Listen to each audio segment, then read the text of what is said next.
Hello and welcome to the 31 Minutes of Heaven we call the D1Baseball Podcast. I am your host, Michael Patrick Rooney III. Tonight's episode brought to us by our good friends at Academy Sports and Outdoors. They carry all the best gear from all the top brands, all at prices you'll love.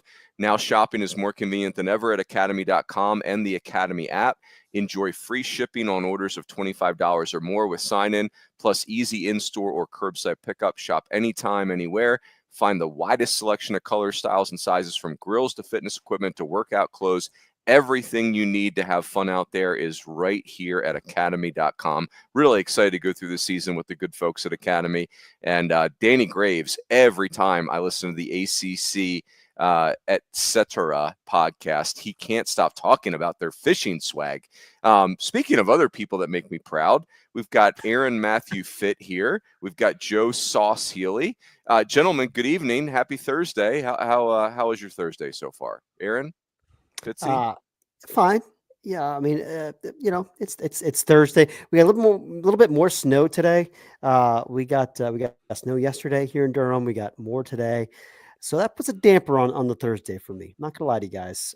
It's supposed to be spring baseball season. Many people are saying hashtag push it back because it's winter time. But that's probably a topic for another day. Joseph?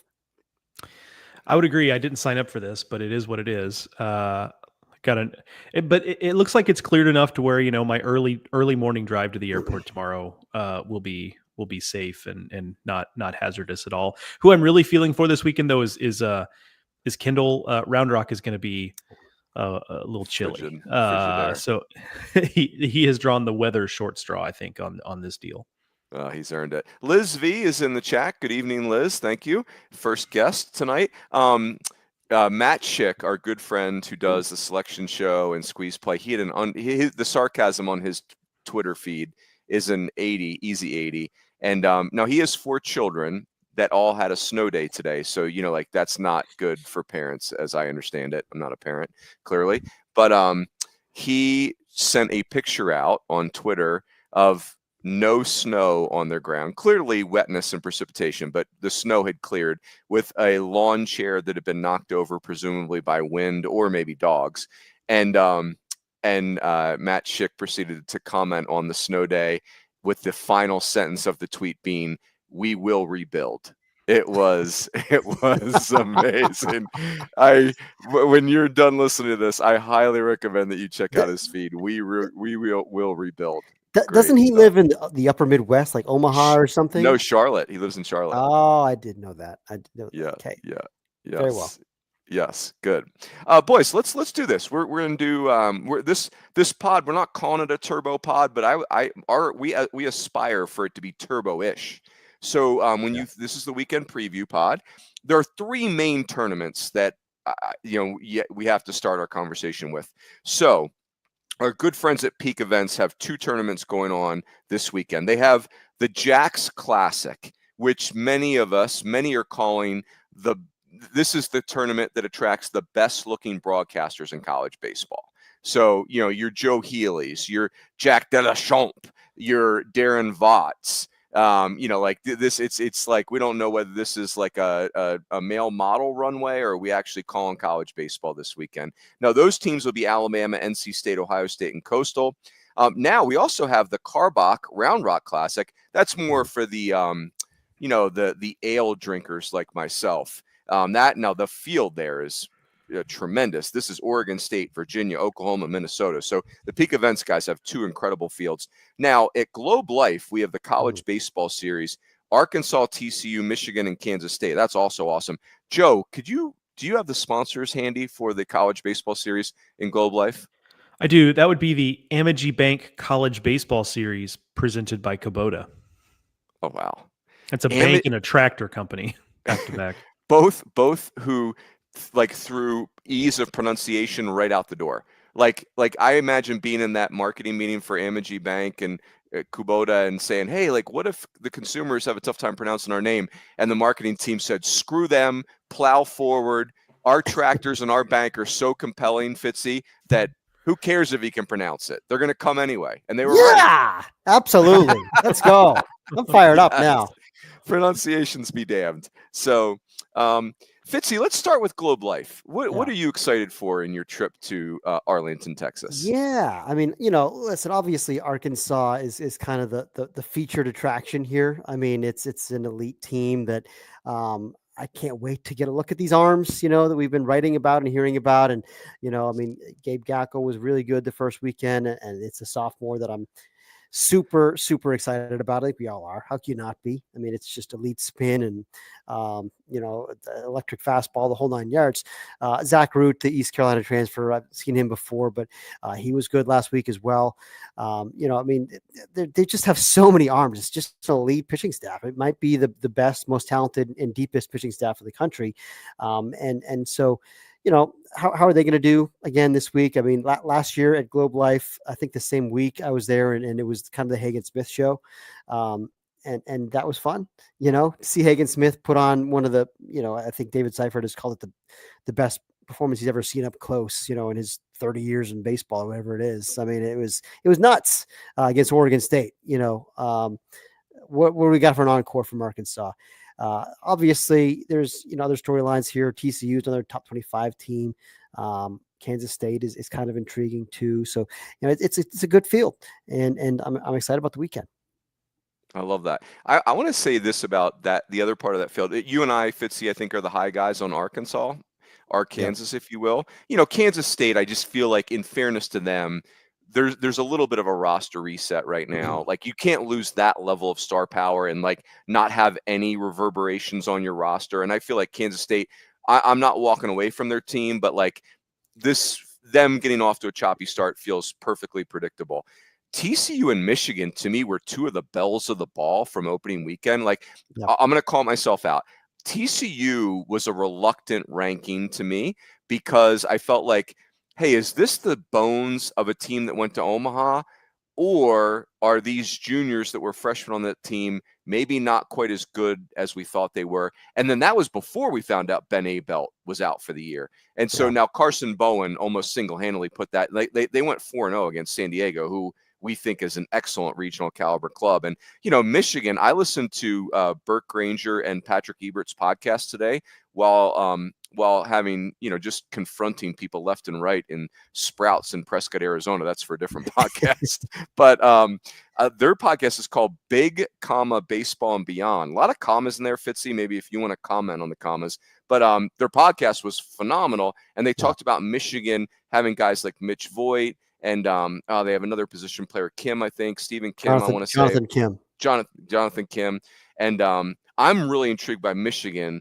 Joe, why don't I kick it to you? What jumps out for you this weekend in that tournament? I'm sorry. Yeah, I think it's I'll plead ignorance on Michigan and not really knowing a ton about them, but being impressed by what they did last weekend in Puerto Rico. I think they kind of put us all on notice right away with that upset of Virginia right out of the gate. Mm-hmm. And so now it's the point where I just need to do my homework on it, and figure out a little bit more about Michigan, because it's been a while since Michigan's been Michigan. They haven't bottomed out because the talent's still good there, but it's been a little while now since they've really been a team that's right there challenging for a regular season title in the Big Ten. So I'm excited to see what they got, excited to follow along with them this weekend, because that's a team that I think I just need to be paying more attention to. And I was there, last week for their opener against Virginia, which was a great game. Kind of the Matt Spears show, just a neat story of kind of your senior transfer from San Jose State, who had the 3 hits and game winner, and it was that was cool. But also, I just like their team in general. I walked away from that game saying, okay, they've got some familiar names here. They've got some athletes. Obviously, I saw Dylan Vigue, who's got a great arm. But Gavin DeVote is another key guy to keep an eye on here. He had 2 appearances already this year. I saw one of them out of the bullpen on that Friday, but 7 in the 3rd innings has yet to allow a run. 9 strikeouts. It's a real arms guy they got from Ohio State as a transfer. He's a Michigan kid. Donkey too. Yeah, big bodied dude. So, but they have other arms too. So I'm excited to see more of their staff, because I only saw them the one day last week. So be good to again. I mean, Michigan, TCU, Arkansas, these are 3 real teams that we have projected as postseason clubs, all 3 of them, and 2 of them are in the top 25, and Michigan's knocking on the door. So a good field this weekend. Hey, Fitzy, what's that Spears character? What position did he play? Yeah, catcher. And they brought him in for Oh, like nice. Spear, defense yeah. and leadership. That's his deal, is defense and leadership. And has come out hot with the bat, so which is a nice bonus. He's really worked hard on his offense. And I talked to him a little bit after the game on Friday, and it's a neat story. We'll see if the bat holds up, but I'll tell you what, he seems like a winner and really nice addition for him. They have 2 San Jose State transfers in that lineup, by the way. Robert Hamchuk being the other one. So a couple of veteran guys they brought in who so far have made a difference. How about this? So the SID for Michigan, I think it's Connor Stemme. It could be STEM. It's STEMME. He does great notes. But I was trying to cheat on their ace. And you said, how did you say it, Fitzy? Dylan Vigu? Vigu. Pride of Leominster, Mass, I should say. Birthplace of Aaron Matthew Fitt and Johnny Appleseed, and also Jonathan Santucci. Many people are calling it the cradle of American college baseball talent. Thank you. Leo Minster? Is that how we say it? Leominster, you know better. Leominster. Well, by the way, the Michigan notes, and Connor Stemme, if you're listening, God bless you. This is amazing. The Michigan notes have a QR code for audio pronunciations. How unique and awesome is that? Count me in. Now, I can't do it mid-pod. He could, I'm kind of hung out to dry now, but because I can't pronounce Leominster or Dylan Vigu. You're killing me. Leominster. Try it again, Coach Rooney. Leominster. We would call it Leominster, but that's a different story. Leominster.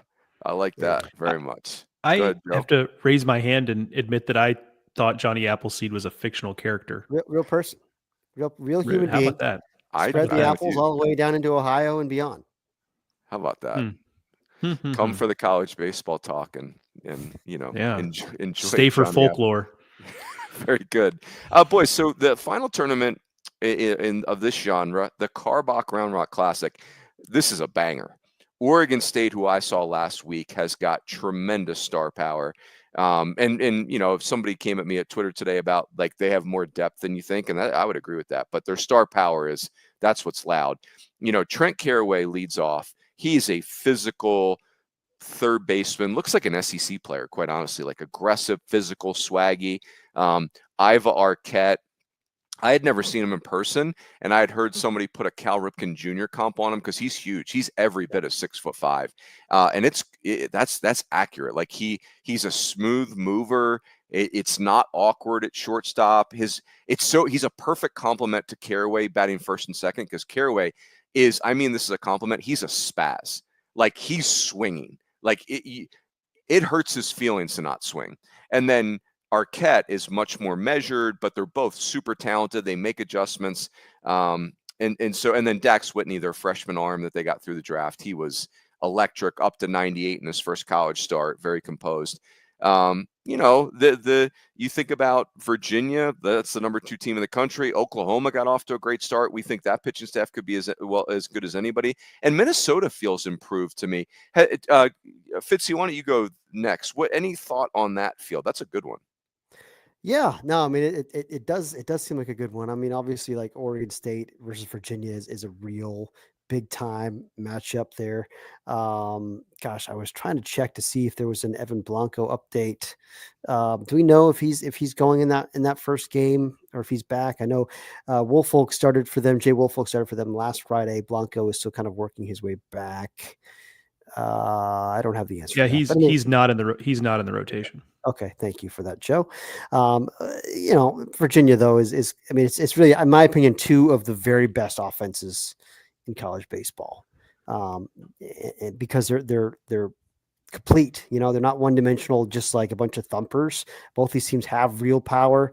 The Ripken comp I see with Arquette. I've been calling him like a right-handed hitting DJ LeMahieu, but I guess that's just Ripken is kind of like more of more what we're talking about here. We're just looking for an archetype, tall shortstop, right? It's the guy. Now he probably won't play, 2,300 consecutive games or whatever, but you never know. Who could say? A true who could say situation. He's good though, and Caraway's good, and the big donkey, Craig at first base. He's awesome. Off to a great start.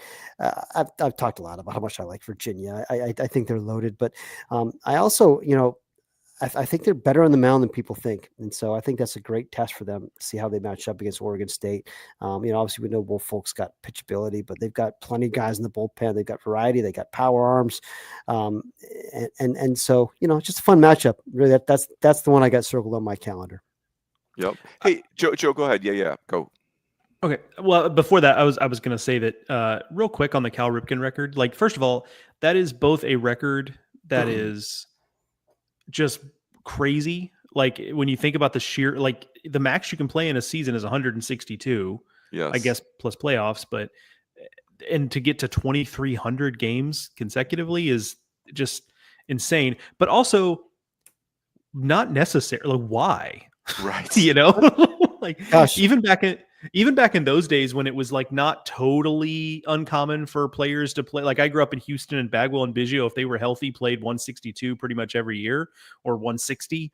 Right. But yeah, just like why? Like just total unnecessary. Go ahead. I'm sorry. It's a great point, man. I was just going to correct the record so I don't get yelled at by the Baltimore fans. I sold them short. 26-32 is the record. It's unbelievable. Dude, get a life, Cal. Get a life. Yeah, that's right. The data people wouldn't have loved that. Like if he was in this quantitative era, they would have been like, listen, 140 be a better number. Diminishing returns. Maybe, Cal, you shouldn't be such a damn brown noser and take a day off, trying to show everybody. Nobody likes the kid who got the perfect attendance award. Nobody likes at the end that of the kid. year. Like, screw that kid. So, Cal, if you're listening, maybe you should reconsider the way you lived your life. Yeah, that's right. Hall of Fame should be Hall of Shame, really. Wow. You guys went so much further than I did. I really just I tossed a grenade in the room and shut the door, and then This is on you, Joe. This is on you. Let it explode on you. My actual thoughts on this tournament are I'm intrigued by Oklahoma. They did a lot of Oklahoma things over the weekend. The Witherspoon brothers pitched well. They stole 15 bases in 3 games against Lehigh, but they were actually better. I mean, I don't know how good Lehigh is or isn't. I'm not going to pretend like I do, but the offensive numbers for Oklahoma were really impressive. On the downside for Oklahoma, they got now these are just good for the most part, especially with Oregon State and Virginia. Those are just good teams, but they did get what I feel like is a pretty tough draw pitching wise. They get Minnesota in game 1, and that's Cole Selvig, who threw pretty well against Houston. He's a Texas transfer who moved to be closer to back home, a Wisconsin native, now pitching for Minnesota. That's not the easiest thing in the world. They drew Dax Whitney in game 2. And then in game 3, they're going to deal with Tomas Valincius, the freshman lefty for Virginia, who really shoved last weekend against Rice, Lithuanian national team member Tomas Valincius. And so look, those are just he's regular Miss Marshallonis. I'm sorry. That's right. Yes. Yeah. The tie-dye jerseys, like the Grateful Dead jerseys. So great. Let's bring those back. Now was Arvydas Sabonis Lithuanian? Oh yeah, for sure. Yeah. Okay. All right. Those teams were good. They were fun. Yeah, they were. Lithuania was having a moment. What happened to Lithuanian basketball? Let's talk about that. I feel like you don't see them around much anymore. Let's dig in on that. Somebody help us in the chat. Yeah. What's the deal with Lithuanian basketball? Where was I? Oklahoma. I got thrown off there, but well, I want you to go to the Jax Classic, Joe. So whatever type of grenade/transition you have, take us to Jacksonville, please. Okay, fair enough. My point on Oklahoma is those are good teams, but they also seem to get kind of a rough draw in terms of what pitchers they got and when. The Jax Classic, I think there's going to be a lot of runs at this deal. Ohio State really struggled on the mound against Arizona State last weekend. Team ERA over 10 for the weekend. But they can score a little bit. So I think if they're going to be competitive, I think that's where it's going to come from. And then you have, I think Alabama can swing it. I mean, obviously they're just a talented team. Coastal Carolina is always going to be able to hit. And then NC State, you like the pitching talent, but honestly, they're a little bit short right now, pitching wise. Jacob Duden has not been particularly good his first 2 outings of the year. I'm inclined to believe not a huge deal. But when he's not locating his fastball, as has been the case, it's just tough. And then Derek Smith is on the shelf right now, with the kind of undisclosed injury. So there are a couple arms I mean, Duden's healthy, but they've been a couple arms short because he's not been performing. So, I think they may be in a situation where they might have to hit their way to some things this weekend. And I think they're capable of that. But long story short is I think this is one where there's going to be some high scoring games here. And the team that kind of figures out a little something on the mound as the weekend goes on is maybe the team that gets the upper hand ultimately. Cause I see 4 teams that can score runs here, and we'll have to see what they do on the mound. I have a follow-up question for both of you guys on this. So, Joe, I'm going to ask you the question, give you a second to think about it. I'm looking for a characteristic or trademark, a signature for Alabama's team. The only thing I've got in my brain is Justin LeBron, but like I feel like I don't have good feel for Alabama. Are they offensive? Are they defensive? Is it like, who are they? Fitzy, my question for you is, Joe did the broadcast of NC State Liberty the other night, so I watched it because I wanted to see Joe's broadcast.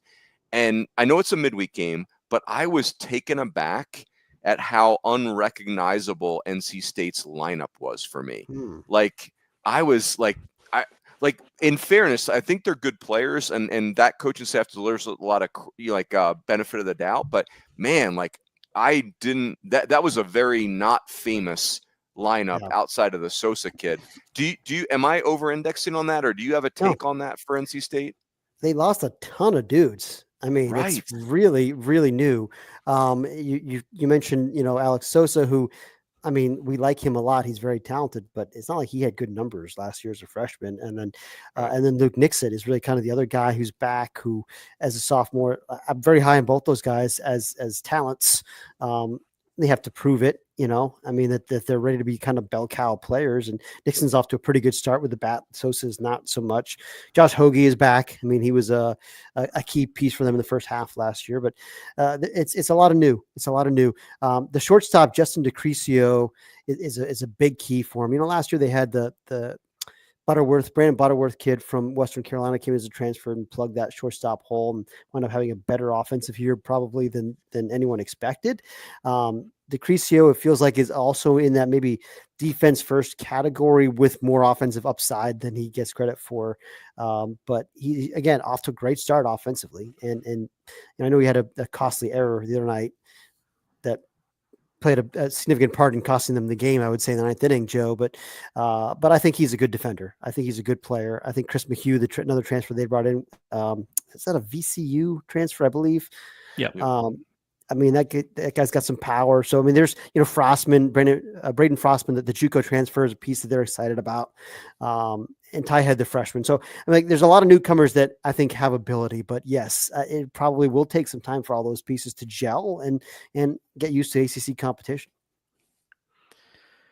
Yeah. And then, you kind of hoped that NC State was going to be able to kind of pitch their way through that. And they still might, but they're asking a lot of, Matt Willardson, who's back and healthy, and that's great. Everybody's excited to have him back, and he's a veteran guy, but it's been injuries, and he's in his 6th year, and his, it's a great changeup, but he doesn't have the velo to match. And we talked about Derek Smith and Duden struggles, and how good is Dominic Fritton? Last year was such a step back for him statistically, and so I think there was optimism they could kind of pitch through it, and now there are some reasons to be a little bit skeptical of that. But I mean, I liked the offense generally when I saw him, but I'll get a better look this weekend, obviously. To your question about Alabama Maroons, I think one of the things that, to me, that the hallmark of the last couple of Alabama teams is that, and I don't necessarily mean this as a criticism, but it's just the way they've gone whole hog on the portal has made it to where it's hard to wrap your arms around what exactly they are as a team. Now, they have the advantage this year of having Justin LeBron, who's one of the handful of the best players in the country, and that certainly helps, and they have some carryovers from last year, but they also are bringing in a lot of new guys. It's Brennan Norton from Samford and Jason Torres from Miami, and they brought in JUCO transfers with Bryce Fowler and Bonamolo, and Brady Neal is here from LSU. So it is hard to wrap your hands around it. What I will say is last year they really kind of were we're going to try to score a bunch of runs and we're going to white knuckle our way to trying to close games out on the mound. I do think this year there's opportunities for them to just be better in that regard, because it's easy to forget how injured they've been. Like, it's not just Riley Quick. I mean, Hagen Banks has started weekend games and he's back. They didn't have him last year. They're hopeful that Aiden Moza has a role to play this year. They put him in the rotation to begin last year and it did not go well. Then he never really got on track. So, Zane Adams is a big breakout potential guy. He did not have a good start opening weekend, but he obviously, hopefully he'll get better as time goes on. So I do think there's an opportunity for this team to be more of a pitching centric operation this time around, but I don't think you're wrong, Runes, for kind of looking at it and being like, I'm not exactly sure what this team is designed to do. I think they're pretty good, but I'm not so sure I have a great feel for, like, okay, in a best case scenario, how does this team win 40 games? I'm not sure I know that. Yep. I was looking at their numbers and I'm kind of blown away by how many arms they've used already. And I don't know if, like, it's making me wonder if the stats are real. Am I looking at the right stat sheet? Because it looks like they've used like 50 guys already. Yeah, I wrote that. They've used 20. It's insane. It's 20. I counted them yesterday. Yeah. Yeah. And part of that's because they have guys available now that they just haven't. So it's a combination of, okay, we have these guys back that we haven't had available to us. And because we had to plug some holes the last couple of years because of injuries, we have guys that are veterans now who, maybe wouldn't have played a role had folks been healthy last year. So like, Matt Heiberger, for example, was a guy that last year they didn't expect to necessarily be a real guy for them. And then he pitched better than they thought. And, now he's one more guy you need to give innings. And so that's how now 20 does seem excessive. I'm with you. But I do think it makes some sense considering how they've had to deal with their pitching the last several years. Love it. Hey boys, before we're gonna wrap with this, I'm gonna rattle off like maybe 15 series that I circled, and you guys pick one or two that strike your fancy. Before we do that, I want to say thank you to our other sponsor, Tecovas Boots. If you love the game and you know that smell, the one that brings you right back, fresh cut grass, a broken-in glove made with real leather, that's exactly what you get with Tecovas Boots. They're made for baseball people, whether you've been wearing boots your whole life, like myself, or you're picking up your first pair. With over 200 steps of craftsmanship, they're built to last. They feel great right out of the box. I love that. And they look even better. Anywhere, Fitzy, these are words to live by. Anywhere worth going is worth going in good boots. Find your pair today at Tecovas. So we are fired up about that. Many are saying, let's say it again. Great slogan. Great double plus. Yeah, double plus. That marketing team at Tecovas, you people you're on it. All right, let me present the menu to you foodies, you college baseball foodies. So these are not the only good series, but here are some that caught my eye. Irvine is going to Texas Tech. That's of interest to me.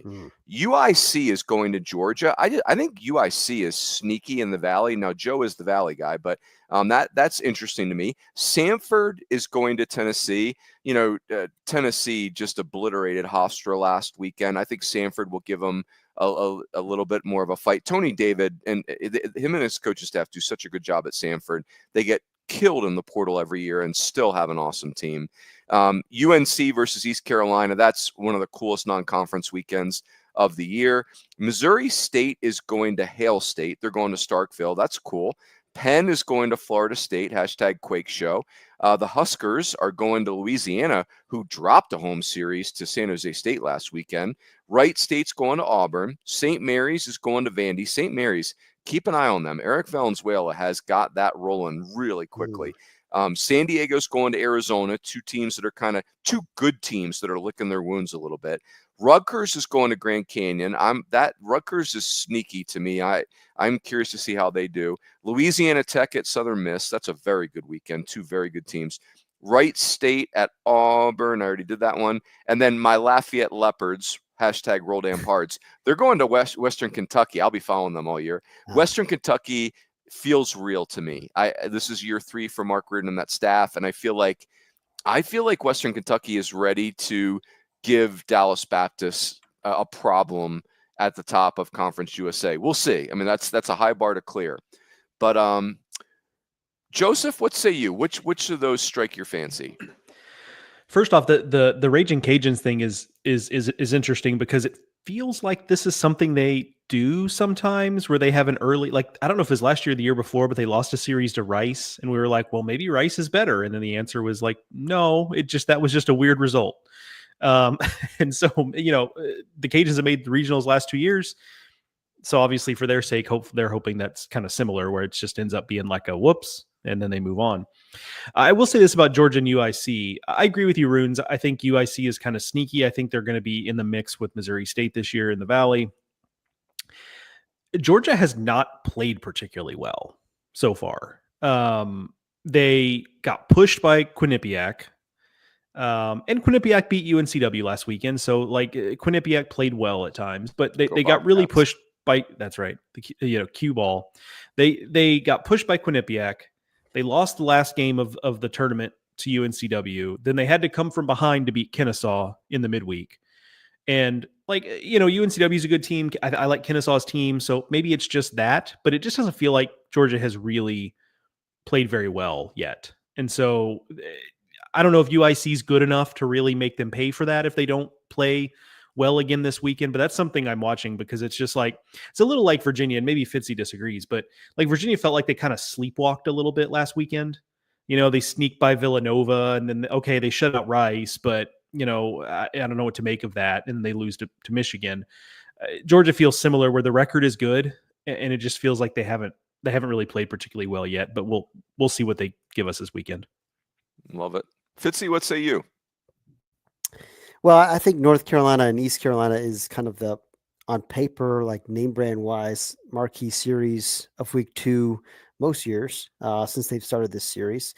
And this year, I am curious to see how East Carolina fares because I think North Carolina is elite and has really elite pitching. And the Pirates have not really done anything on offense yet. They're 2-2. They got nobody in their team hitting better than 250 through 4 games, which doesn't seem like a great recipe when you're going up against North Carolina's pitching staff. I mean, they faced George Mason and Campbell so far. And this is not, Campbell midweek pitching, like probably not the same caliber of pitching you're going to see against Tar Heels this weekend. So, again, this is kind of like NC State. We were talking about, like Pirates lost a ton of guys, and it's one of those kind of benefit of the doubt situations where like, they hit every year, like they'll figure it out, but like there's a lot of new faces here, and they're going to need to figure out in a hurry because this is for their at-large case. This is a big weekend. I think you have to not get swept. Like going forward, I know they've got good midweeks and have other opportunities, but this is a big weekend for them in the long term. Goodness gracious. They're batting 180 as a team. I didn't realize that it was out. And talk about a team, Runes. I mean, you talked about this with NC State. I look at this team and I guess Dixon Williams is a returner, but really other than him, the only name I recognize is Alex Boucher. And I recognize him from Old Dominion, not from East Carolina. So like talk about a new look team. My goodness. And also importantly, Runes, Lithuania has not played in the Olympics since 2016 in men's basketball. They're struggling.